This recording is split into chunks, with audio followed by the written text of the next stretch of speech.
Cherchez-vous des véhicules de transport de passagers et de marchandises à 3 roues de dernière génération et à prix accessible? Plus de soucis. La société APC Automoto vous propose de nouveaux modèles Atoul Ric et Atoul GEM Cargo. L'exceptionnel Atoul Ric pour le transport de passagers 4 places avec sa malle arrière pour les marchandises en toute sécurité est écologique, très économique, puissant, adapté à tous les terrains avec à bord un dispositif de sonorisation ultra moderne pour votre confort d'écoute. La gamme Atoul GEM Cargo, exclusivement pour le transport des marchandises et des biens, a 2 places assises en cabine avec un ventilateur qui brasse bien. Pour toute autre information, les magasins de APC Automoto sont situés à Cotonou, au quartier d'Andji, en face de l'imprimerie Toundé ou encore non loin du CEG Yabé. Téléphone plus 229 01 99 30 15 03 ou encore le 01 44 42 70 43. APC Automoto, votre mobilité dans des moyens roulants sûrs, notre priorité.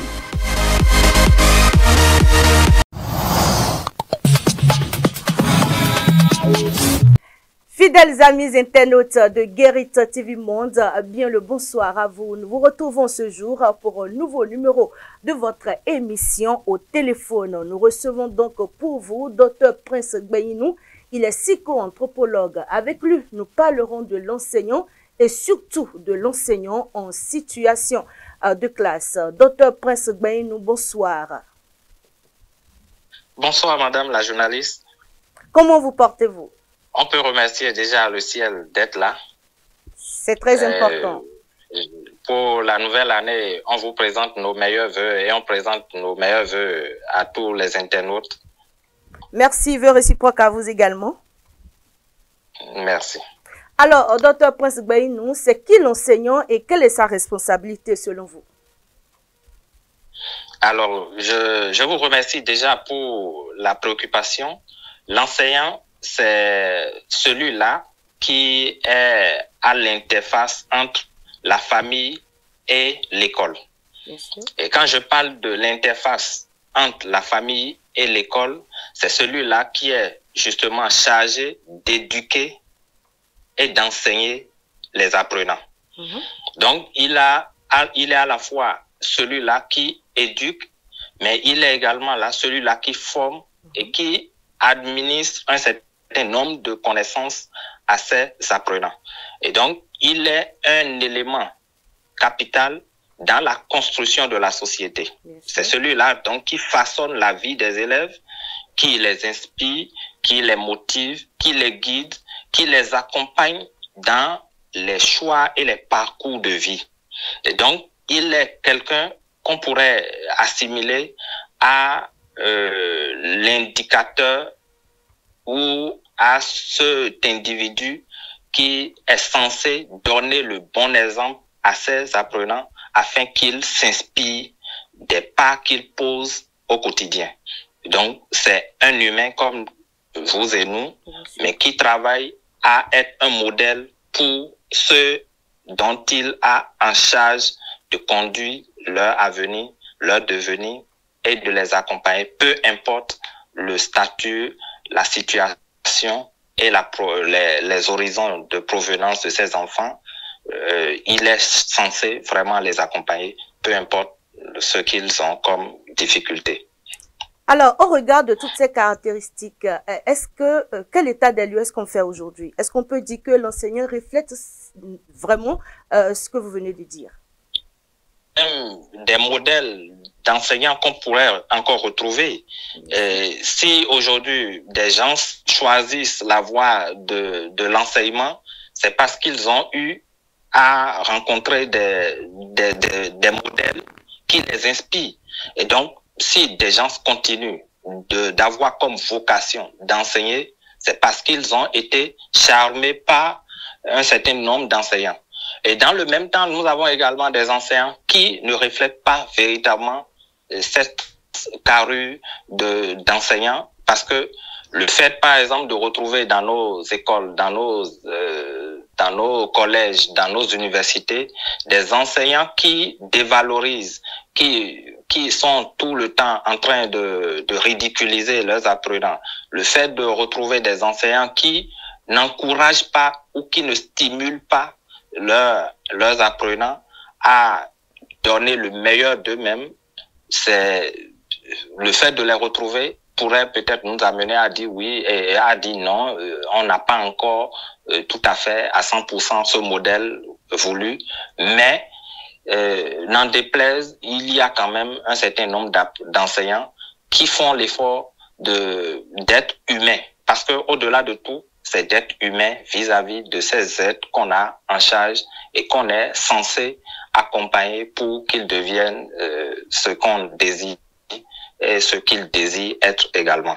Donc, voilà à peu près. Moi, je dirais oui, il y a un effort qui est fait. Et on a mis en place un certain nombre de dispositifs qui permettent de contrôler, mais le métier d'enseignant est comme un sacerdoce. Le métier d'enseignant est une vocation. Le métier d'enseignant n'est pas un métier où on échoue partout ailleurs et on choisit de devenir enseignant. On est enseignant parce qu'on a vraiment envie d'être enseignant. On a vraiment envie d'accompagner les autres parce qu'on sait qu'un besoin est là et qu'on veut combler. C'est ce pourquoi on se lance dans l'enseignement. Malheureusement, aujourd'hui, c'est devenu un métier où lorsqu'on échoue un peu partout, on se dit tout ce qui reste, c'est d'aller à la craie. Et on entend bien dans la rue, vous entendez beaucoup dire oui, je préfère aller à la craie parce que je peux faire des coups de maison, je peux faire ci, et ça me permet de joindre les deux bouts en attendant de trouver mieux.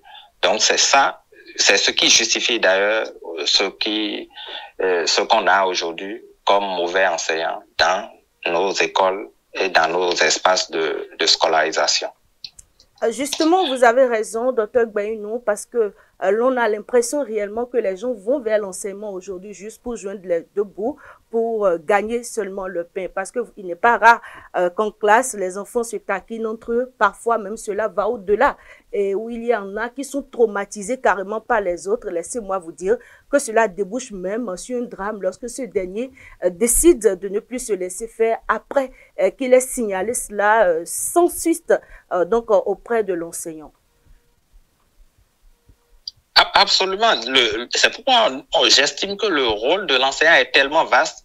Il est à la fois un parent et il doit se mettre dans la peau de celui-là qui accompagne l'apprenant, mais en même temps, il joue le rôle de parent parce qu'il doit pouvoir pacifier les enfants, les amener à s'accepter mutuellement, à concevoir un projet commun, à pouvoir développer une forme de solidarité entre ces enfants. Et donc, il est complètement l'acteur principal de tout ce qui va se construire comme trame de la société future.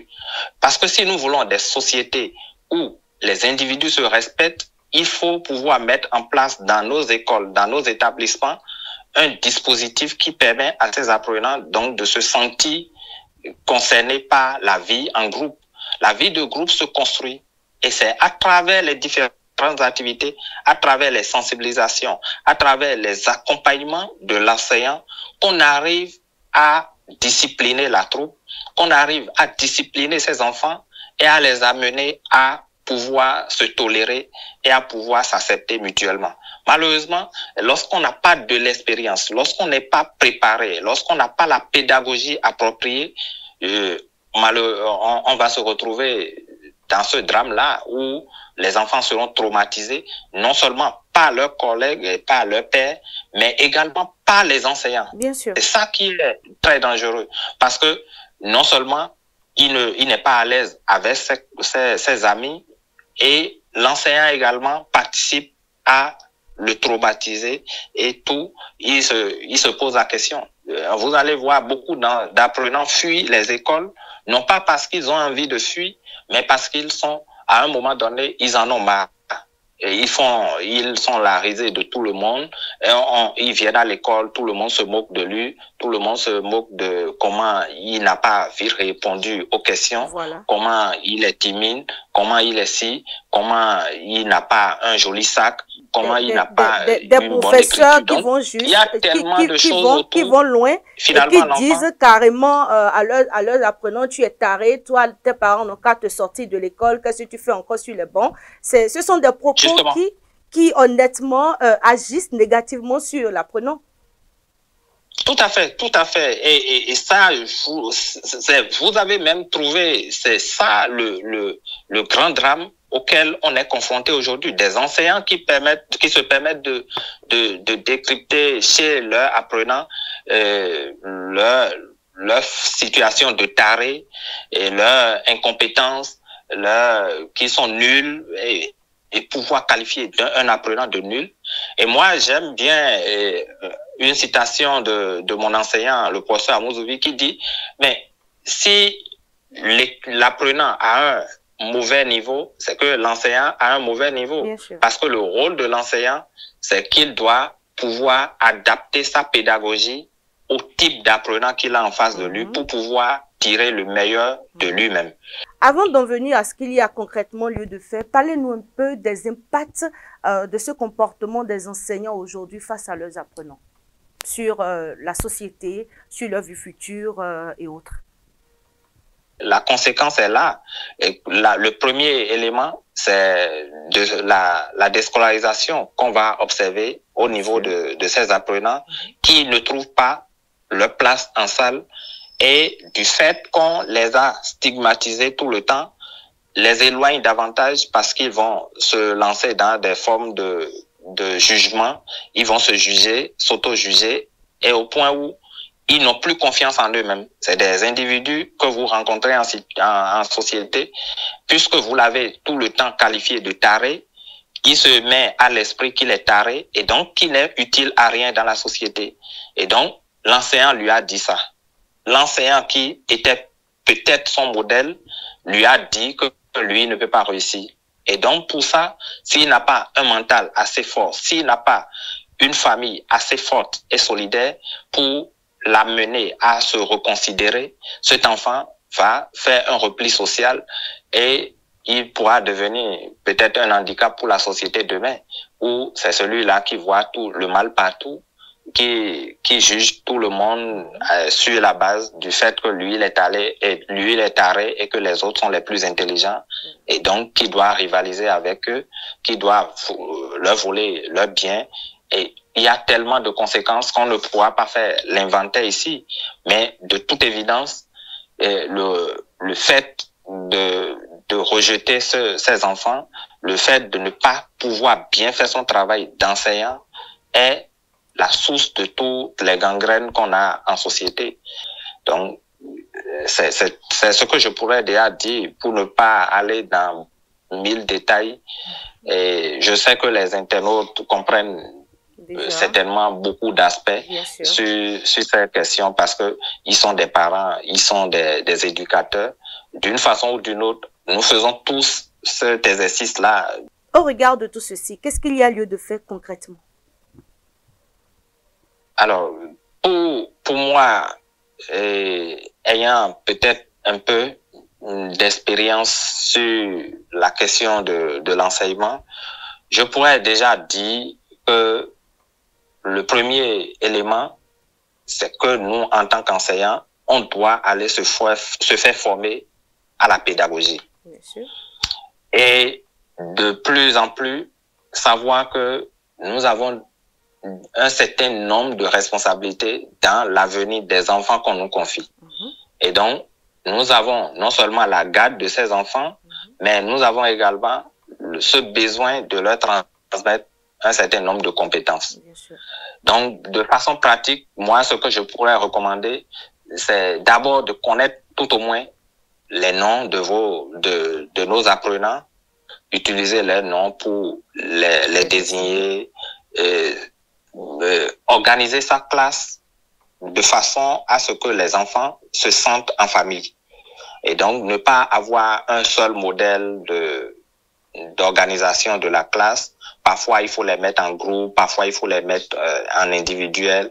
Il faut avoir des stratégies pédagogiques qui amènent l'apprenant à se sentir vraiment dans une famille, dans un espace où il existe une forme de démocratie qui leur permet au moins de faire des démonstrations, de faire des discussions, de faire des études de cas, de rester dans des groupes. Donc, quand on diversifie un peu ces stratégies, on peut vraiment atteindre les objectifs. Donc, il faut leur donner autant d'occasions pour s'exprimer, parler, et enfin, on peut les renvoyer à des devoirs. Et on ne les stigmatise pas, on ne les traite pas de nuls. On est vraiment humains. Oui, madame. Vous avez oublié de dire qu'il faut que l'enseignant soit à l'écoute de ses apprenants. C'est la dernière phase qu'on va aborder avant de mettre fin à cette émission. Absolument. Absolument. Il y a cet élément. Parce que c'est ce qui manque le plus à nos enseignants aujourd'hui dans les écoles. Il faut donner plus la parole à l'enfant. Déjà, celui qui donne la parole à l'enfant l'écoute plus qu'il ne parle. En réalité, en situation de cours, lorsqu'on donne la parole aux enfants, on leur permet de s'exprimer. Et quand ils s'expriment, ça suppose que nous sommes plus attentifs à eux et on relance le débat à partir de là. L'enseignant, ce n'est pas, et comme j'aime bien le dire, moi, dans mes situations de cours, et quand je commence, je dis non, je ne viens pas avec un statut de celui qui connaît tout. Je n'ai pas la science infuse, mais je peux au moins vous accompagner, puisque je viens là dans un rôle d'accompagnement. Et merci à vous, Dr. Prince Gwento. Voilà. C'est plutôt moi qui vous remercie. Alors, je rappelle, vous êtes docteur en psychoanthropologie. Quant à vous, chers amis internautes de Guérito TV Monde, ce sera tout pour aujourd'hui. Merci d'avoir été des nôtres. C'est plutôt moi.